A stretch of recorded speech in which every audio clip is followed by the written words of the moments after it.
I'm Anastasia Lincoln, 35, a career officer who worked my way up from a modest start. For years, I covered for my family, money, logistics, emergencies, no questions asked. But on Christmas Eve, when my brother dumped red wine on my uniform and sneered, "Still a deadbeat in uniform," while my father laughed, I made a choice that changed everything.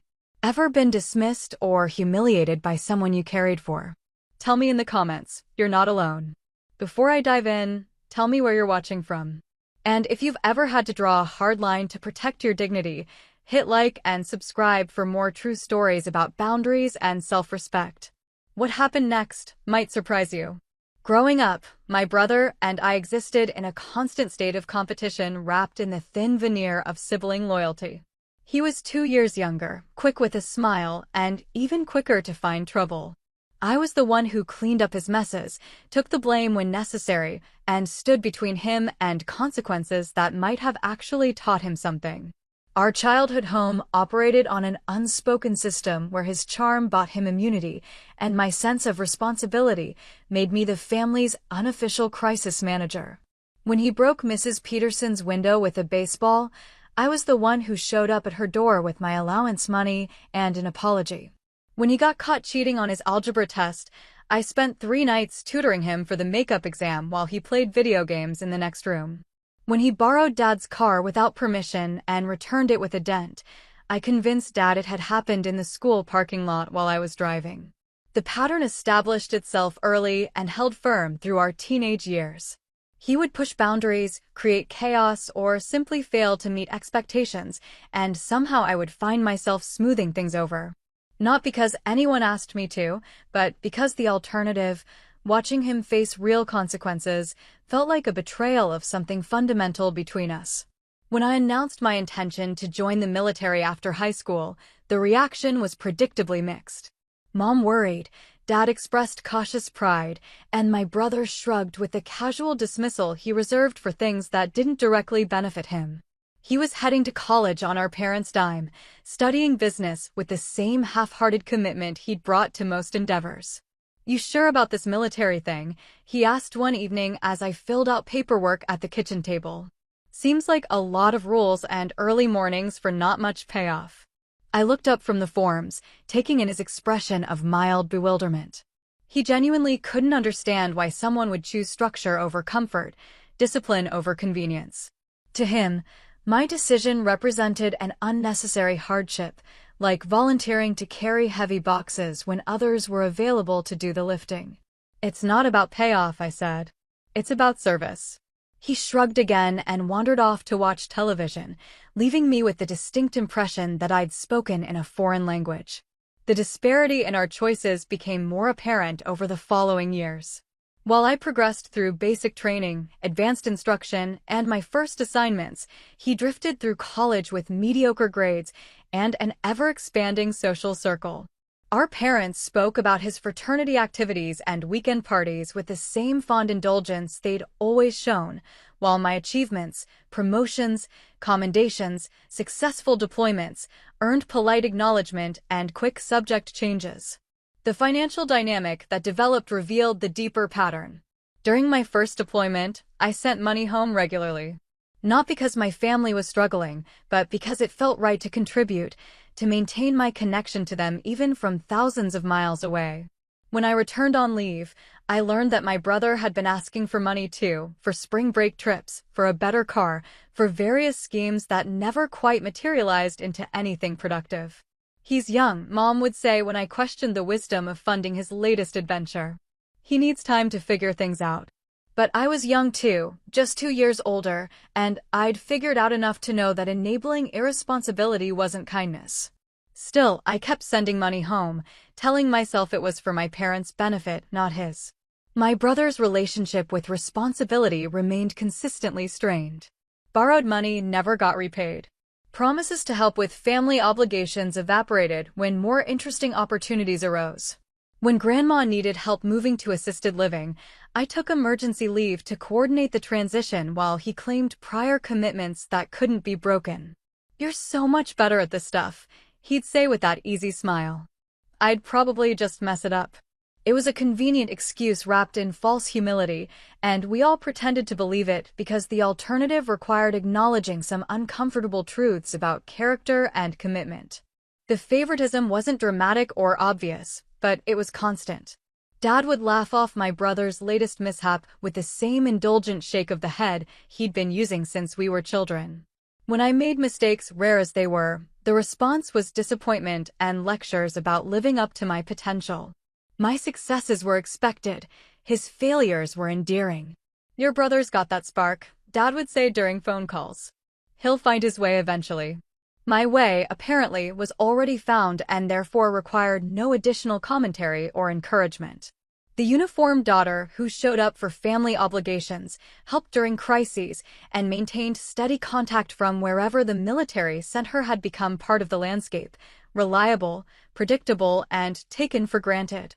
This dynamic crystallized during a conversation with my sister-in-law, whom my brother had married in a ceremony I'd attended while on a brief leave. She was sweet enough, though increasingly influenced by his perspective on family relationships and responsibilities. "It must be nice having something you're so passionate about," she said during one visit, gesturing toward my uniform hanging in the closet. "Though I worry it keeps you away from really connecting with people." The observation stung because it revealed how completely my brother's narrative had taken hold. My years of showing up, contributing, and maintaining family bonds had been reframed as emotional distance. My commitment to service had become evidence of an inability to prioritize relationships properly. In their version of our family story, I was the rigid, duty-bound sister who chose obligation over intimacy, while he was the warm, spontaneous son who brought joy and lightness to family gatherings. It was a narrative that conveniently excused his absence during difficult times and elevated his presence during pleasant ones. More importantly, it was a narrative that everyone seemed eager to embrace because it made the imbalance in our relationship feel natural rather than chosen. I began to understand that my loyalty, reliability, and sacrifice had become the foundation for their comfort rather than sources of mutual respect and appreciation. The more I gave, the more normal it became to expect such giving. The more I showed up, the more my presence was assumed rather than valued. The more I shouldered responsibility, the more reasonable it seemed for others to avoid it. This realization didn't come with anger or resentment, at least not initially. It arrived with the quiet clarity that sometimes follows long periods of confusion. I finally understood the game I'd been playing without realizing it, and more importantly, I understood that I'd been losing. Years of military service had taught me to recognize unsustainable situations and develop strategies for addressing them. What I hadn't learned, until now, was how to apply those same principles to family relationships that had grown dangerously out of balance. The time was coming when that imbalance would demand correction, though I didn't yet know what form that correction might take. The subtle mockery started small, the way most erosions begin. My brother would refer to my uniform as my costume, when talking to friends, always with a laugh that suggested playful teasing rather than genuine disrespect. He'd tell stories about family gatherings where I was the strict one, editing out the context that made my seriousness necessary, the crisis I'd been managing, the problem I'd been solving, or the responsibility I'd been shouldering while others looked the other way.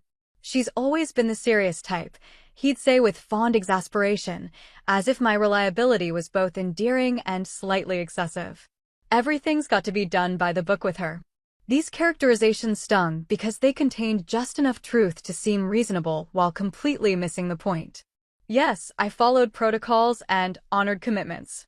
Yes, I took obligations seriously and expected others to do the same. But these weren't character flaws or signs of rigidity. They were the foundation of functional relationships and successful endeavors. His wife, initially respectful during our early interactions, gradually absorbed his perspective and began reflecting it back to me in small, cutting ways. She'd make comments about my work clothes when I arrived in uniform, or joke about my military precision when I organized family activities efficiently. The warmth in her voice cooled over time, replaced by the polite distance reserved for difficult relatives who must be tolerated rather than enjoyed. "You take everything so seriously," she said during one family dinner, laughing as if this were obviously problematic. Not everything has to be a mission, you know. I just finished coordinating care for Dad during his bout with pneumonia, arranging his medications, scheduling follow-up appointments, and ensuring he had groceries and transportation. My brother had expressed concern via text messages and promised to help, then disappeared for a week on a golf trip with college friends. But somehow, I was the one taking things too seriously. Dad's encouragement of this dynamic was perhaps the most painful aspect. He'd chuckle at my brother's jokes about my military obsession and shake his head with mock despair when I demonstrated competence in areas where my brother showed none. When I successfully handled a complex family financial issue that my brother had created through careless spending, Dad's response was to joke that I should consider a career in accounting instead of playing soldier. "Your sister's got everything figured out," he'd tell my brother with a mixture of pride and dismissal. "She's married to that uniform." The implication was clear. My commitment to service was excessive, antisocial, and ultimately less valuable than my brother's more relaxed approach to life. My achievements were acknowledged but framed as symptoms of an unhealthy obsession rather than evidence of character and capability. Family gatherings became exercises in controlled frustration. I'd arrive with gifts, help with preparations, and contribute to conversations, only to watch my brother receive disproportionate attention for simply showing up. His stories were funnier, his opinions more interesting, his presence more valued, not because these things were objectively true, but because everyone had agreed to pretend they were. He'd regale the table with tales of his latest business venture or social adventure while I listened politely, knowing that any attempt to share my own experiences would be met with polite interest followed by swift subject changes back to more relatable topics. Military life, apparently, was too specialized and serious for family conversation, while his casual employment history and recreational activities were endlessly fascinating. The isolation I felt in my own family's home was profound and growing. I was welcome, certainly, but as a supporting character in someone else's story rather than an equal participant in our shared narrative. My role had been defined, the responsible daughter who could be counted on to handle difficulties, while others enjoyed the pleasures of family connection. This role came with expectations and limitations. I was expected to be available during crises, but not to burden others with my own challenges. I was expected to provide financial help when needed, but not to question how that help was used. I was expected to understand when others couldn't meet their commitments, but not to adjust my own reliability accordingly. The growing sense of alienation wasn't entirely conscious at first. It emerged as a vague discomfort during family interactions, a feeling that I was playing by different rules than everyone else without having agreed to such an arrangement. Over time, this discomfort crystallized into awareness that my loyalty was being taken for granted while my brother's casual approach to family obligations was being celebrated. I began to notice how conversations shifted when I entered the room, becoming more polite and less intimate. I observed how my opinions were received with respectful nodding, but rarely influenced actual decisions. I saw how my presence was assumed for family obligations, but my absence was never really missed during purely social gatherings.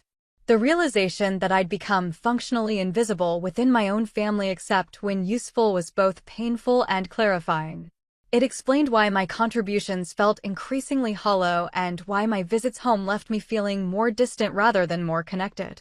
Something fundamental had shifted in these relationships, and I was beginning to understand that the shift had been deliberate rather than accidental. My family hadn't simply grown apart from me, they had actively constructed a version of our dynamic that served their needs while marginalizing mine. This understanding would prove crucial in the weeks and months ahead, when the careful balance I'd maintained for so many years would finally collapse under the weight of one moment's casual cruelty. Christmas Eve dinner was supposed to be intimate, just immediate family sharing a quiet meal before the chaos of Christmas morning. I'd arranged my leave carefully to be home for the holiday, driving straight from a ceremony at the base where I'd been recognized for exceptional performance during my latest deployment. The uniform I wore carried the weight of genuine accomplishment and recent honor, but I kept that information to myself as I entered my parents' house with gifts and good intentions. My brother and his wife had arrived earlier in the day, filling the house with their particular brand of animated conversation and casual disorder. He was between jobs again, something about a business opportunity that hadn't panned out, but his mood remained buoyant as always. His wife fluttered around the kitchen, helping Mom with preparations while making pointed comments about how nice it must be to have such flexible work schedules. "Look who finally made it," my brother called as I hung up my coat. "The conquering hero returns." There was an edge to his voice that hadn't been there during our phone conversations, a sharpness that suggested something had shifted in his attitude toward me during my absence. Perhaps it was the contrast between his professional instability and my steady advancement, or maybe he'd simply grown tired of maintaining even the pretense of respectful sibling rivalry. Dinner conversation meandered through safe topics: Mom's garden, Dad's golf game, plans for the following day. I contributed when asked, but mostly listened, content to observe the familiar rhythms of family interaction. My brother dominated the discussion with stories about his latest adventures, each tale growing more elaborate with the telling, while his wife provided appreciative laughter and encouraging comments.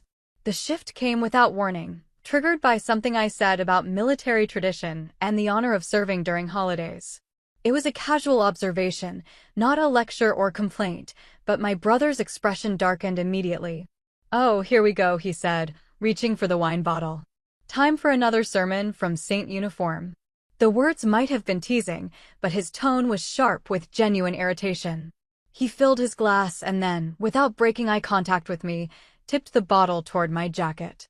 The red wine splashed across my chest and shoulder, soaking through the fabric I'd worn with pride just hours earlier. "Look at you," he said, his voice loud enough to carry through the sudden silence. "Still a deadbeat in uniform." The moment crystallized with perfect, terrible clarity. The wine dripping from my jacket. His face flushed with wine and satisfaction. His wife's sharp intake of breath. Mom's hand flying to cover her mouth. And Dad throwing back his head and laughing as if this were the most amusing thing he'd witnessed in months. I said nothing.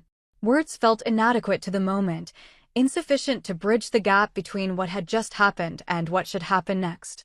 The wine continued to drip onto Mom's carefully set table while everyone waited for my response, an apology, perhaps, or a defensive explanation.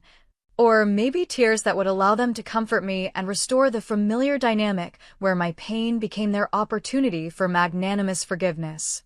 Instead, I reached for my napkin and began cleaning wine from my hands with methodical precision.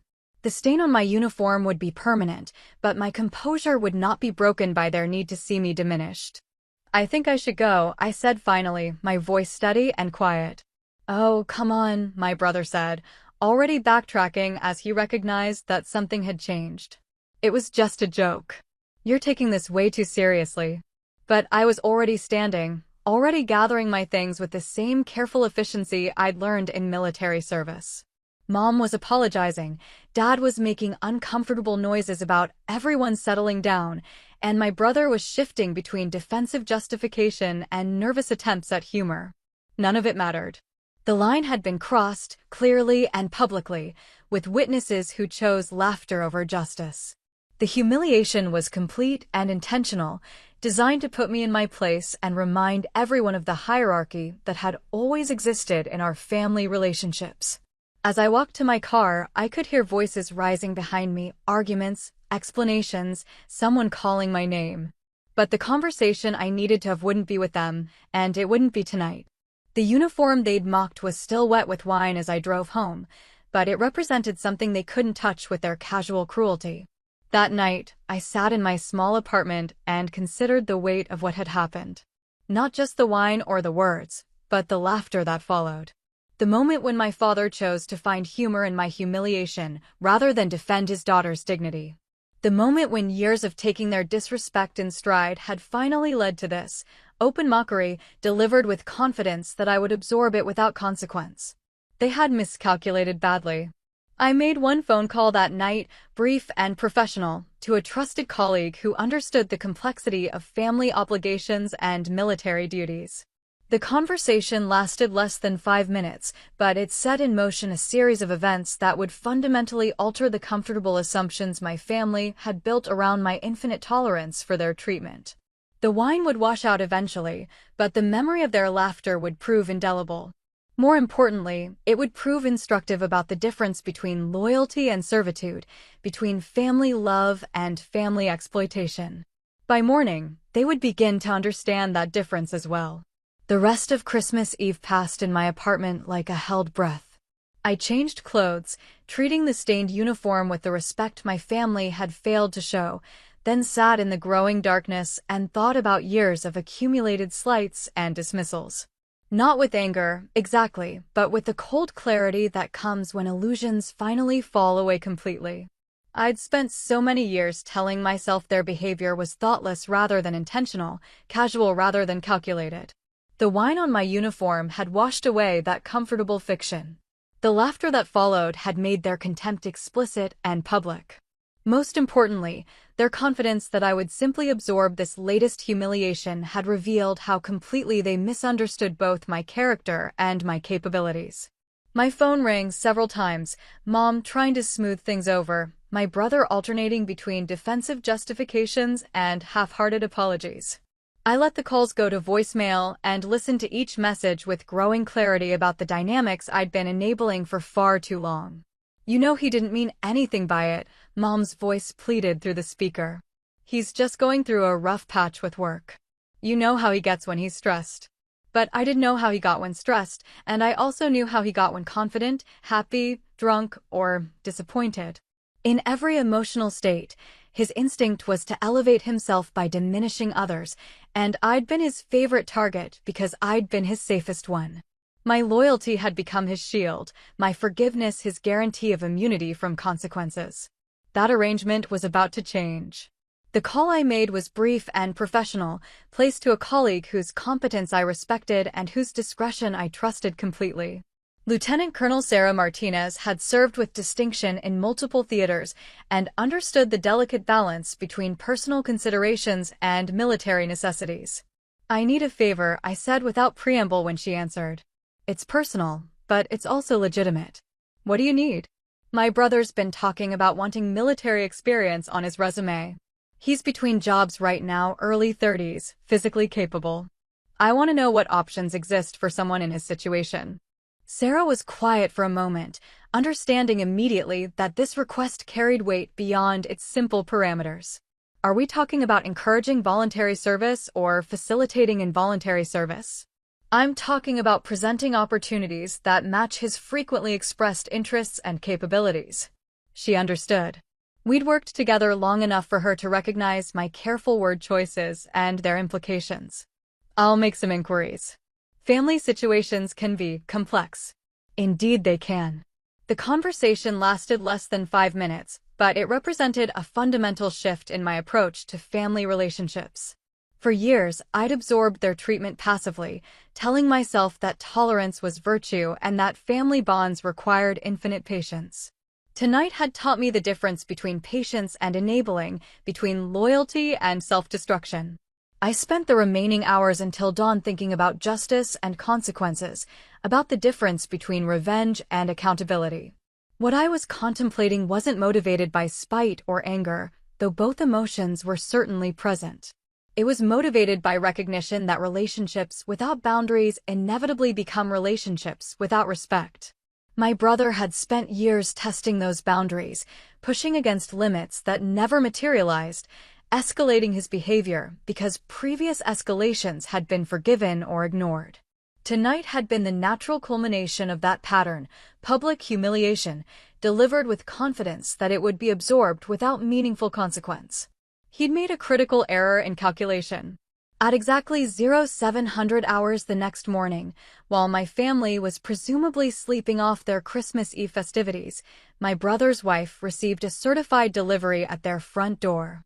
The envelope bore official military markings and required her signature, which she provided with the confused compliance people show when confronted with governmental efficiency. Inside were deployment orders, properly formatted and legally binding, assigning one civilian contractor, my brother, to a support position with an overseas engineering unit. The assignment was for 18 months, with possibility of extension based on performance and mission requirements. The pay was adequate, the benefits standard, and the expectations clearly outlined in military terms that left little room for interpretation or negotiation. At the bottom of the official document, in the space reserved for authorizing signatures, was my name, rank, and current position. Information that would be immediately recognizable to anyone familiar with military hierarchy and administrative procedures. Her hands shook as she read the document, understanding immediately what she was holding and who had arranged for her to receive it. The implications were clear and comprehensive. My brother would report for duty within 72 hours, would be subject to military discipline and scheduling, and would discover firsthand what service actually required from those who chose to accept its obligations. The phone calls began within the hour. First my brother, his voice tight with disbelief and growing panic as he realized the orders were legitimate and legally enforceable. Then Dad, alternating between outrage and desperate attempts at negotiation. Finally Mom, pleading for explanation and hoping for reassurance that this was somehow a misunderstanding. These orders are lawful, I told each caller with professional calm. They stand as written. You can't be serious, my brother said during his third call of the morning. This is crazy. I have a life here, responsibilities. So did I replied. Every time I deployed, every time I missed family events, every time I put service before personal convenience. You seem to find that amusing. That was different. This is your career, your choice. And now it's yours too. The beauty of the situation was its perfect legitimacy. The orders were genuine, processed through proper channels, and based on real staffing needs in overseas support operations. My authorization was valid and appropriately exercised. The assignment matched skills my brother had claimed to possess and interests he'd frequently expressed, at least when those interests served his purposes in conversations. More importantly, the deployment would provide him with 18 months of direct experience with the military life he'd spent years dismissing and mocking. He would learn about early morning formations, equipment maintenance, following orders without question, and maintaining standards under pressure. He would discover what it meant to serve others rather than expecting service from them. Most significantly, he would understand what it felt like to have major life decisions made by someone else, to have comfort and convenience subordinated to duty and necessity, and to live with consequences he hadn't chosen but couldn't escape. The irony was exquisite. The uniform he'd mocked would become his daily requirement, the discipline he'd ridiculed would become his survival skill, and the service he'd dismissed would become his defining experience for the next year and a half. His wife's reaction was perhaps the most satisfying aspect of the entire situation. She'd spent months making subtle comments about my priorities and lifestyle, questioning my commitment to family while enabling her husband's avoidance of responsibility. Now she would experience firsthand what it meant to manage a household alone, to handle emergencies without backup, and to maintain relationships across distance and time zones. You have to fix this, she demanded during one particularly heated phone call. This isn't fair to our family. Fair is an interesting concept, I replied. I wonder if you've considered how fair it's been for me to handle family crises alone while you and my brother enjoyed the benefits of my reliability without offering reciprocal support. The silence that followed suggested she hadn't considered that perspective. External pressure mounted quickly.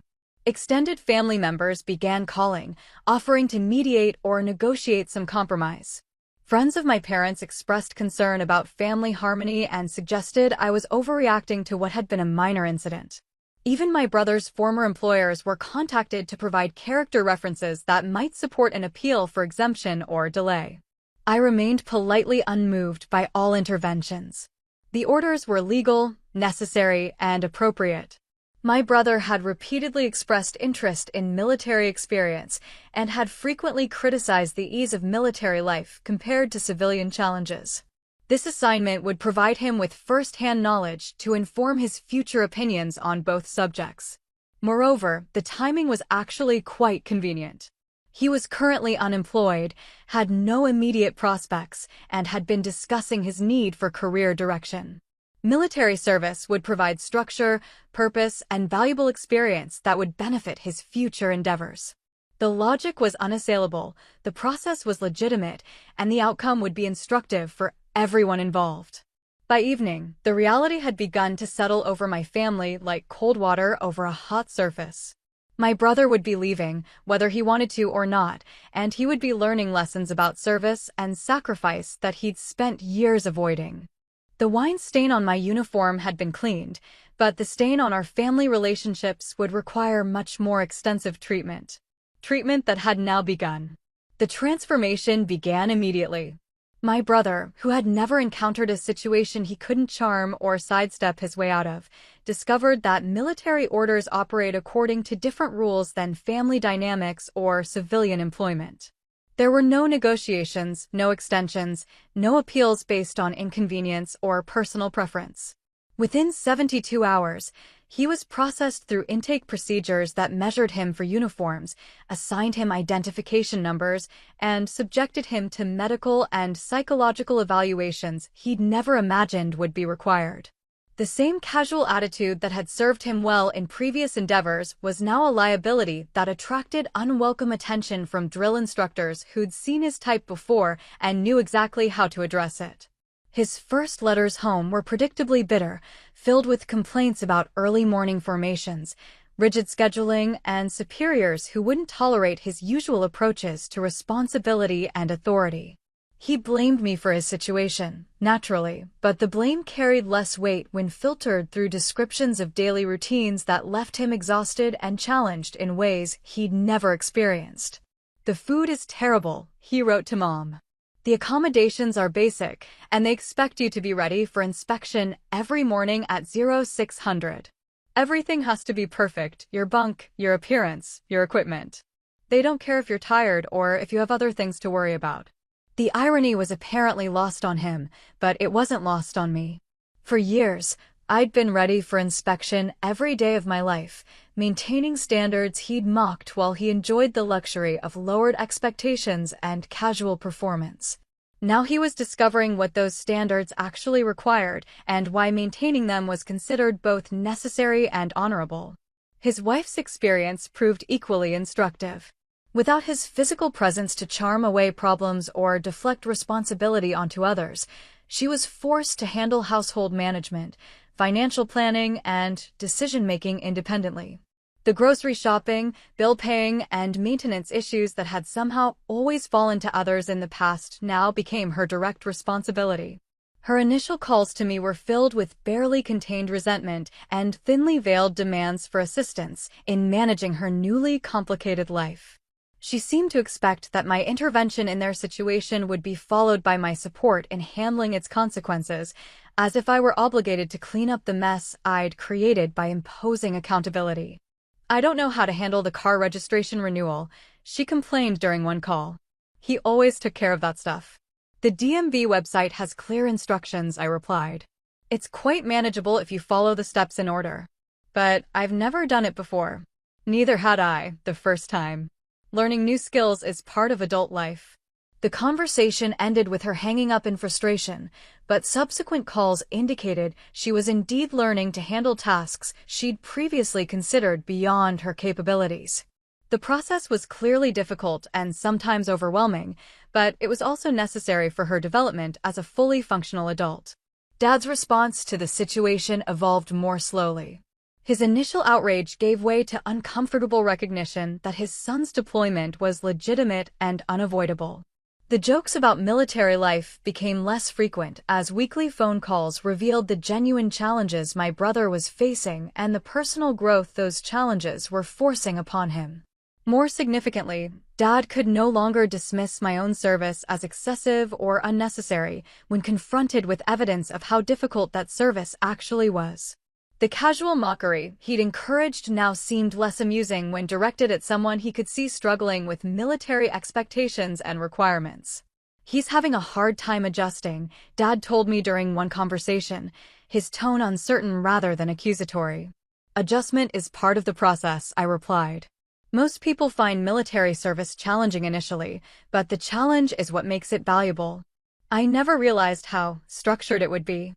Structure is the foundation of military effectiveness.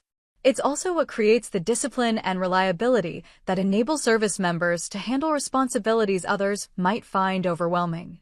He was quiet for a long moment, perhaps remembering years of comments about my own structured approach to life and responsibility. The discipline he'd once mocked as excessive was now revealing itself as necessary preparation for meaningful challenges. From thousands of miles away, I watched my family's comfortable assumptions about service, sacrifice, and responsibility undergo systematic dismantling. My brother's deployment wasn't punishment, it was education delivered through direct experience rather than theoretical discussion. He was learning what I'd tried to explain for years through words that had been dismissed or ignored. The uniform he'd ridiculed was now his daily requirement. The early mornings he'd joked about were now his reality. The discipline he'd considered unnecessary was now his survival skill. Most importantly, the service he'd minimized was now shaping his character in ways that civilian life never had. The satisfaction I felt wasn't personal vindication, though that element was certainly present. It was the deeper satisfaction that comes from watching justice operate through natural consequences rather than artificial punishment. My brother wasn't suffering because I wanted him to suffer, he was learning because learning was what the situation required. His wife wasn't struggling because I wanted her to struggle, she was growing because growth was what independence demanded.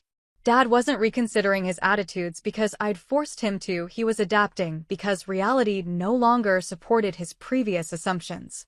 The wine stain on my Christmas Eve uniform had been the catalyst for this transformation, but the transformation itself was being driven by truths that had always existed.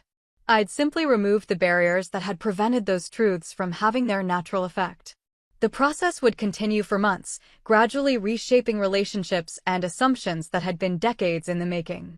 But already, the foundation was shifting in ways that would prove permanent and profound. Months passed. Letters arrived with decreasing frequency, but increasing maturity. My brother's handwriting remained the same, but the content of his communications underwent gradual transformation as military life imposed its lessons through daily repetition and unavoidable consequence. I understand now why you take things so seriously, he wrote in a letter that arrived 6 months into his deployment. Everything here depends on everyone doing their part correctly. When someone doesn't follow procedures or skip steps, other people suffer the consequences. It's not like civilian jobs where you can coast or let others pick up your slack. The observation represented significant progress, though he still framed it as a unique characteristic of military life rather than a universal principle of functional relationships and organizations. Understanding would come gradually, if it came at all, but acknowledgement was a promising first step. His wife's evolution proved more dramatic. Forced to handle challenges independently, she discovered capabilities she hadn't known she possessed and developed confidence that had been stunted by years of learned helplessness.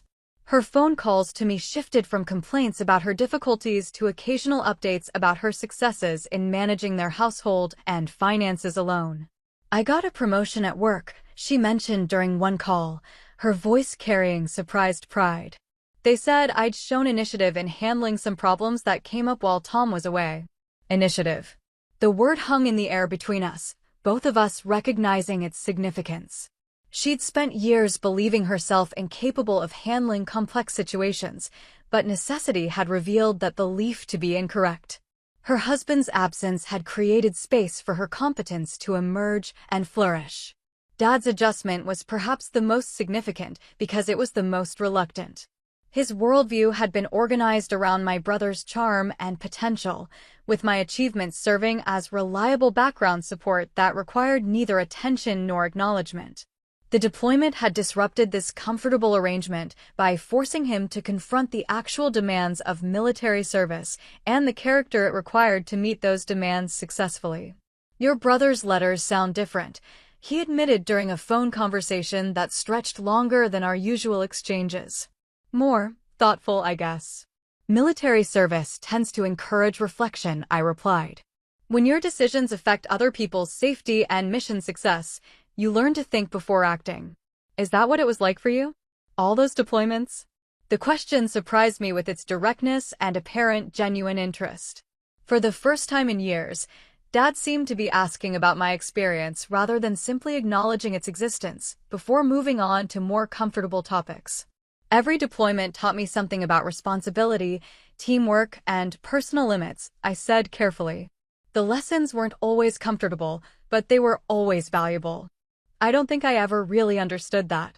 It was the closest thing to an apology I was likely to receive, and I accepted it as such. Understanding, even late in arriving, was preferable to continued willful ignorance. As my brother's deployment stretched into its second year, the letters revealed continuing adaptation and occasional insights that suggested genuine character development. He wrote about helping younger soldiers adjust to military life, about taking responsibility for equipment maintenance, and about the satisfaction that came from meeting difficult standards consistently. I never realized how good it feels to be someone others can count on, he wrote.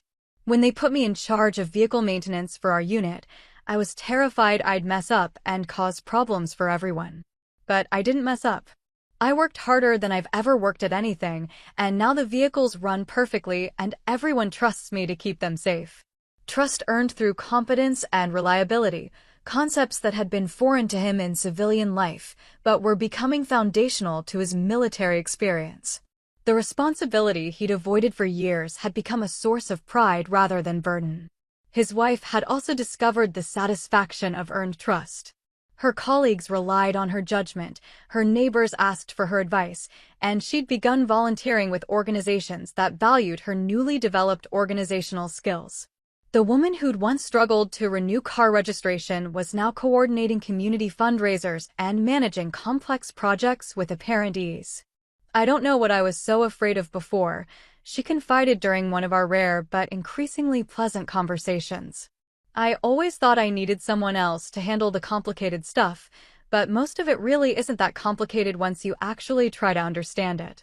Fear and learned helplessness had been replaced by confidence and competence. The transformation was remarkable to witness, even from a distance. The broader family dynamics had shifted as well. Extended relatives who'd once automatically sided with my brother in any dispute now sought more complete information before choosing positions. His deployment had revealed the complexity of family relationships they'd previously understood in simple terms, and my role in facilitating his service had demonstrated both capability and resolve they hadn't expected. "We didn't realize how much you'd been handling on your own," my aunt said during a family gathering I attended while on leave. "With Tom away, it's become obvious how much work you were doing behind the scenes to keep everything running smoothly." The observation was accurate, but incomplete.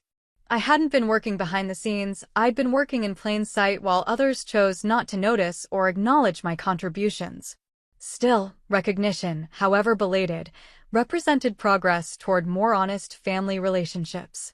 My brother's deployment was scheduled to end in 6 months, and his letters had begun mentioning plans for his return. But the man preparing to come home bore little resemblance to the person who'd poured wine on my uniform 2 years earlier.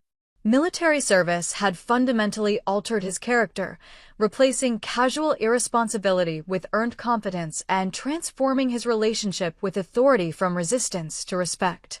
"I'm nervous about transitioning back to civilian life," he wrote in his most recent letter. "The structure here has become comfortable, and I've gotten used to knowing exactly what's expected of me and how to meet those expectations. I'm worried about falling back into old patterns when I don't have that structure anymore." The worry was legitimate and showed self-awareness that had been absent from his previous communications.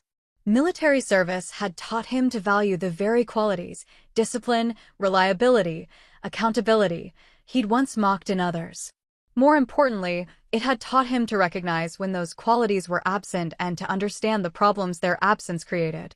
His wife had also expressed concerns about the transition, though hers focused on maintaining the independence and confidence she'd developed during his absence. She'd grown accustomed to making decisions, handling emergencies, and managing their life without consultation or assistance. The prospect of returning to previous patterns of dependence held little appeal for either of them. "I want us to be partners when he comes back," she told me during one conversation. "Not me relying on him for everything or him expecting me to handle all the details while he focuses on other things. We both know more about ourselves now than we did before." Partnership rather than dependence, a concept that had been foreign to their relationship but was now emerging as a realistic possibility based on mutual confidence and respect. Even Dad seemed to be preparing for a different kind of relationship with his returning son. The easy laughter that had once greeted my brother's irresponsibility had been replaced by cautious respect for the discipline and achievement his letters described. More significantly, Dad's interactions with me had become more substantive and appreciative as he'd observed the long-term effects of military training on character development. "I owe you an apology," he said during a phone call that caught me off guard with its seriousness. "I spent years thinking your military service was somehow holding you back from a normal life, but I was wrong. It was preparing you for a better life than most people manage to build." The apology was unexpected and surprisingly meaningful. It represented acknowledgement not just of his previous errors in judgment, but of the value I'd derived from choices he'd once considered questionable. From my perspective, the entire situation had evolved exactly as I'd hoped when I'd made that single phone call on Christmas night. Justice had been served through education rather than punishment, and relationships had been rebalanced through experience rather than confrontation. My brother had learned lessons about service and sacrifice that no amount of conversation could have conveyed, and his wife had discovered capabilities that years of encouragement might never have revealed. Most importantly, the casual disrespect that had characterized our family dynamic for so many years had been replaced by genuine appreciation for the qualities that military service develops and rewards. The uniform that had once been mocked was now understood as a symbol of earned confidence and voluntary sacrifice. The wine stain was long gone, but its effects would prove permanent. My family had learned the difference between loyalty and enabling, between love and exploitation, between service and servitude. These lessons would shape our relationships for the remainder of our lives, creating a foundation of mutual respect that had been absent for far too long. When my brother returned from his deployment, he would find a family that had been transformed by his absence, not damaged or diminished, but strengthened and clarified. He would also find himself fundamentally changed by experiences that had taught him the value of everything he'd once dismissed or taken for granted. The revenge I'd taken hadn't been about hurting him, it had been about helping him become the person he'd always had the potential to be. Sometimes the greatest gift you can give someone is the opportunity to discover their own strength, even when that discovery comes through difficulty they wouldn't have chosen for themselves. The uniform he'd mocked had become his salvation. The discipline he'd ridiculed had become his foundation. The service he'd dismissed had become his source of pride and competence. And the sister he'd humiliated had become the architect of his transformation from spoiled child to capable adult. The balance of our relationship would never again favor casual cruelty over mutual respect. That much, at least, had been permanently established. Years passed. My brother completed his deployment and transitioned back to civilian life with skills, discipline, and perspective that transformed his professional prospects and personal relationships. The man who returned bore little resemblance to the one who'd left, except in appearance and shared history. He found employment with a defense contractor, where his military experience and proven reliability opened doors that had been closed to him previously. His work performance, previously characterized by inconsistency and casual effort, became a source of professional pride and steady advancement. More importantly, he approached civilian responsibilities with the same methodical competence that military service had demanded and developed. His marriage, strengthened by their separate growth during his absence, evolved into the genuine partnership his wife had hoped for. They made decisions together, shared responsibilities equally, and supported each other's individual achievements without competition or resentment. The relationship had been forced to mature through separation and challenge, emerging stronger and more respectful than it had been when built on mutual dependence and avoidance. Dad's perspective on both military service and family dynamics continued to evolve as he observed the long-term effects of my brother's deployment.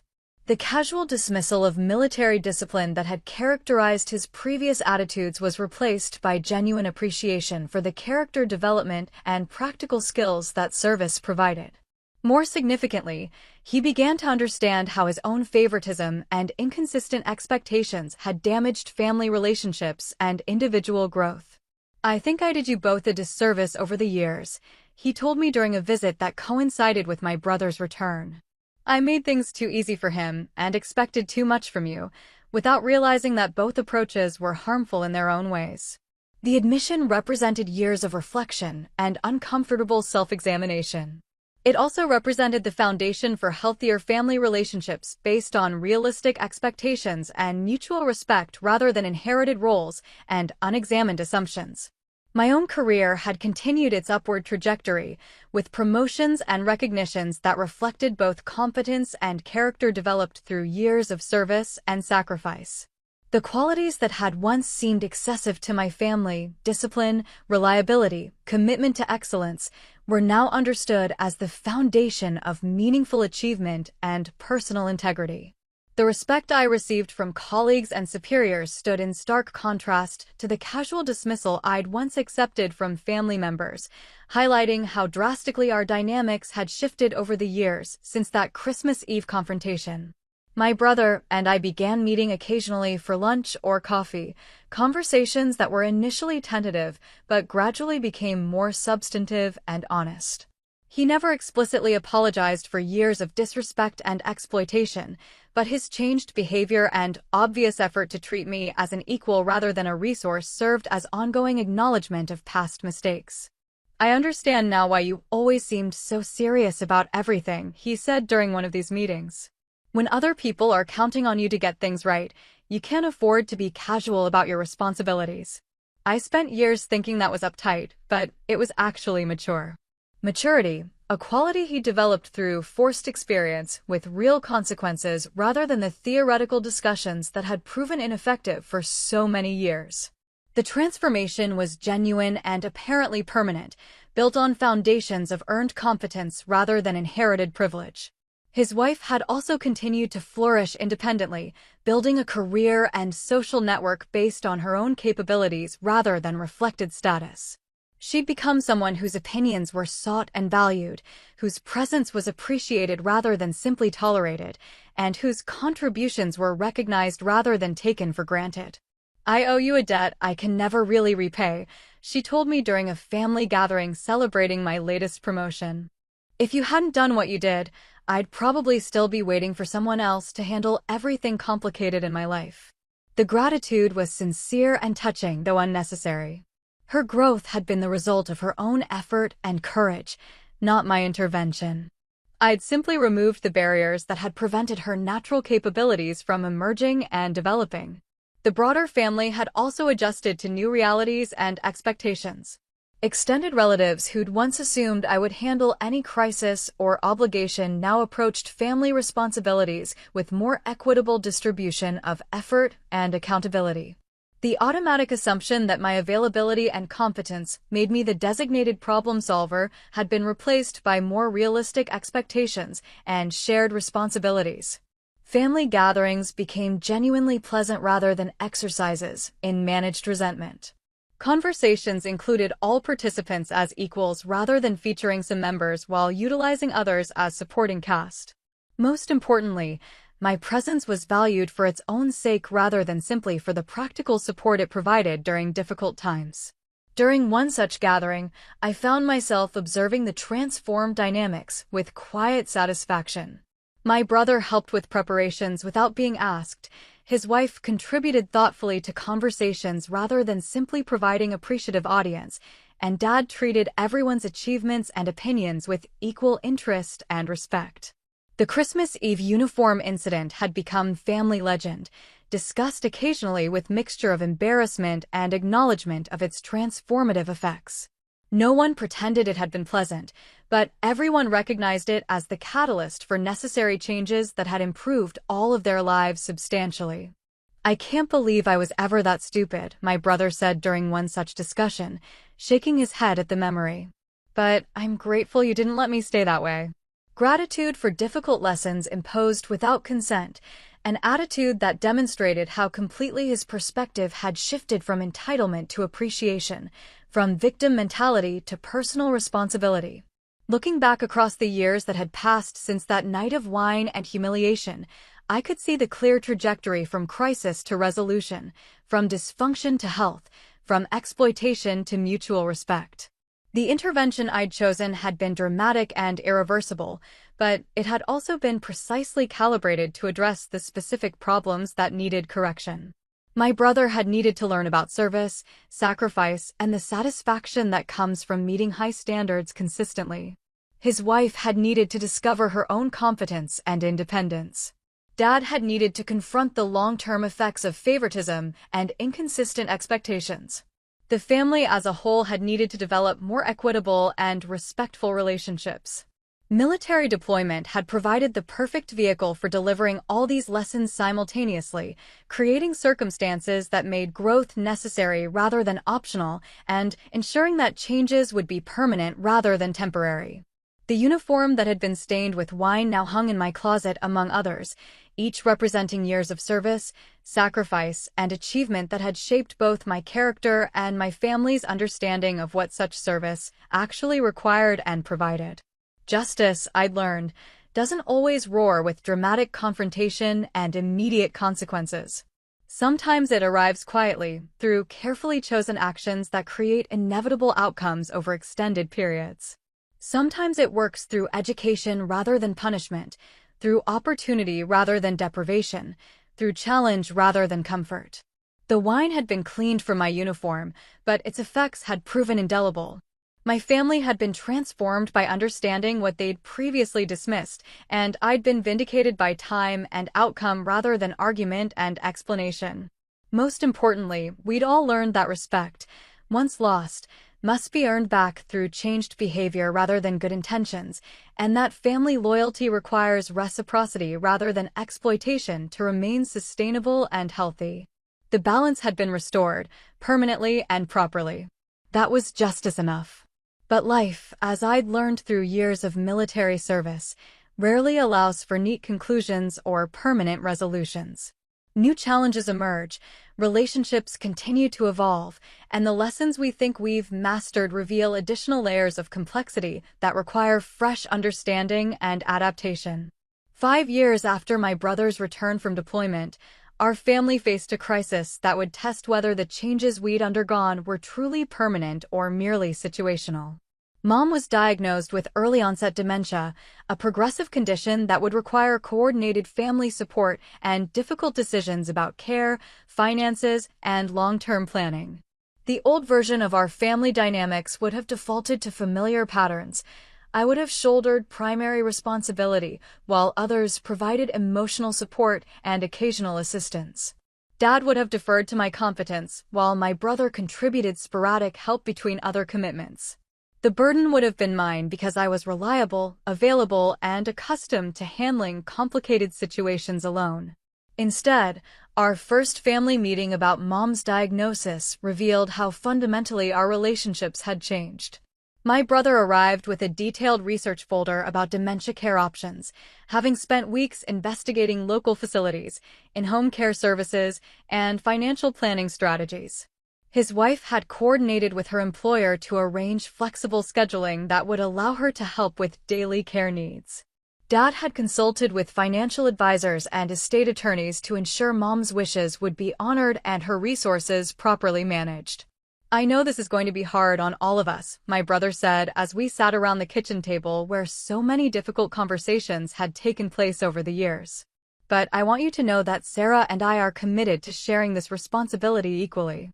You shouldn't have to handle this alone just because you're the most organized."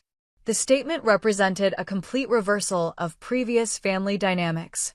Instead of assuming my availability and competence made me the designated crisis manager, he was actively working to ensure equitable distribution of care responsibilities. The military discipline he developed had taught him to approach challenges systematically rather than reactively, and his wife's newfound confidence enabled her to contribute meaningfully rather than simply offering moral support. Dad's response was equally revealing. Rather than defaulting to my judgment and expecting me to coordinate everyone else's contributions, he took initiative in areas where his experience and resources were most valuable. He researched legal requirements for guardianship and healthcare decisions, interviewed financial advisors who specialized in long-term care planning, and began difficult conversations with Mom about her preferences for various scenarios. I've spent too many years letting others handle the hard stuff while I stayed comfortable on the sidelines, he told me during a private conversation. Your mother deserves better than that, and so do you. The acknowledgement meant more than he probably realized. It represented recognition not just of past failures, but of current responsibility to do better. The man who'd once laughed at my humiliation was now actively working to ensure I wouldn't be overwhelmed by our family's latest challenge. Managing Mom's care over the following months required constant coordination, difficult decisions, and emotional resilience that tested all of us in different ways. But the family that handled this crisis bore no resemblance to the one that had gathered for Christmas Eve dinner years earlier. Responsibilities were shared equitably, decisions were made collectively, and support was offered freely rather than extracted through guilt or manipulation. My brother's transformation proved especially remarkable during this period. The man who'd once avoided uncomfortable conversations and deferred responsibility to others became our family's most reliable advocate in dealing with healthcare providers, insurance companies, and care facilities. His military experience had taught him to navigate bureaucratic systems efficiently and to insist on appropriate service levels without accepting substandard treatment. I learned something important during my deployment, he told me after a particularly difficult meeting with Mom's care team. When someone you care about depends on you to get things right, you find strength and patience you didn't know you had. I spent years thinking that kind of responsibility was a burden, but it's actually a privilege. Privilege rather than burden, a perspective that represented complete reversal of his previous attitudes toward family obligations. The deployment that had been intended as education had become genuine transformation, creating lasting changes in character rather than temporary compliance with external requirements. His wife's continued growth was equally impressive. She'd become our family's emotional anchor during medical appointments and care discussions, providing comfort and practical support with competence that surprised everyone, including herself. The woman who'd once struggled with basic household management was now coordinating complex care schedules and advocating effectively for Mom's needs in medical settings. The experience of caring for Mom together also revealed how much Dad had changed since my brother's deployment.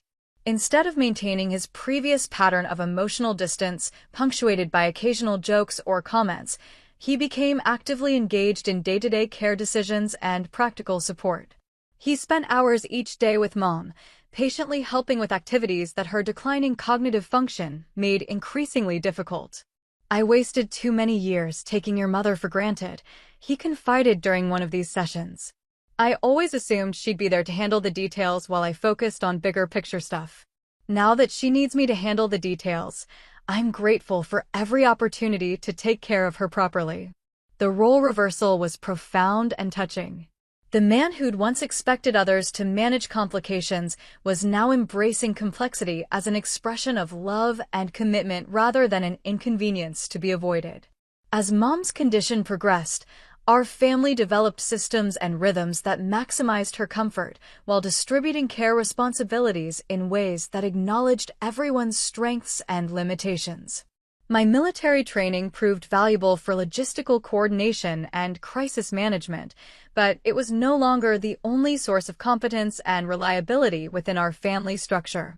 My brother's deployment experience had taught him patience, attention to detail, and the importance of following protocols consistently.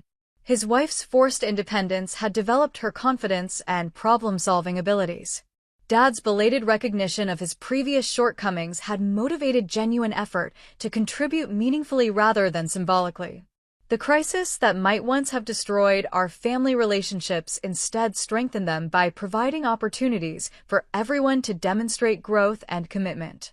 We learned to rely on each other without exploitation, to share responsibilities without resentment, and to support each other through difficulty without martyrdom or manipulation. More importantly, we discovered that the lessons learned through my brother's deployment had created permanent changes in our family's character rather than temporary adjustments to immediate circumstances. The discipline, mutual respect, and shared responsibility that had emerged from that crisis continued to serve us well when faced with new challenges that required sustained cooperation and emotional maturity.